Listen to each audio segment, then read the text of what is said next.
मैं अपनी झांसी नहीं दूंगी। यह सिर्फ एक रानी की कहानी नहीं है। आज हम जिन्हें सुनते ही गर्व से सीना चौड़ा हो जाता है, वह नाम है रानी लक्ष्मीबाई।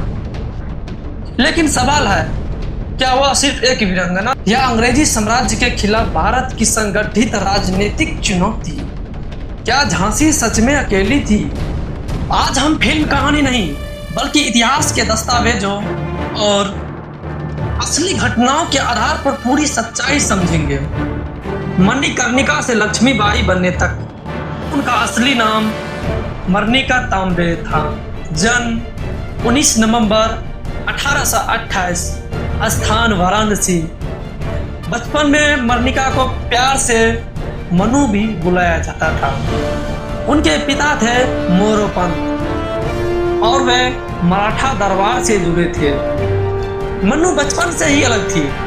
तलवारबाजी, घुड़सवारी, युद्ध कला, जो उस दौर में लड़कियों के लिए असामान्य था। साल 1842 मनु की शादी होती है झांसी के महाराजा से, गंगाधर राव। विवाह के बाद मनु बनती है लक्ष्मीबाई, झांसी की रानी। शुरुआत में जीवन सामान्य था, लेकिन नियति को कुछ और ही मंजूर था। सबसे बड़ा घात 1849 ईस्वी में उन्हें एक पुत्र हुआ, लेकिन 4 महीने में ही बच्चों की मृत्यु हो गई। यह सिर्फ एक मां का दुख नहीं था, यह दुख झांसी के भविष्य पर था। इसके बाद दत्तक पुत्र लिया गया, दामोदर राव को। लेकिन यहीं से अंग्रेज की राजनीति शुरू होती है। उस समय भारत का गवर्नर जनरल था लॉर्ड डलहौजी। उसने लागू की डॉक्ट्री ऑफ लैप्स यानी हड़प नीति।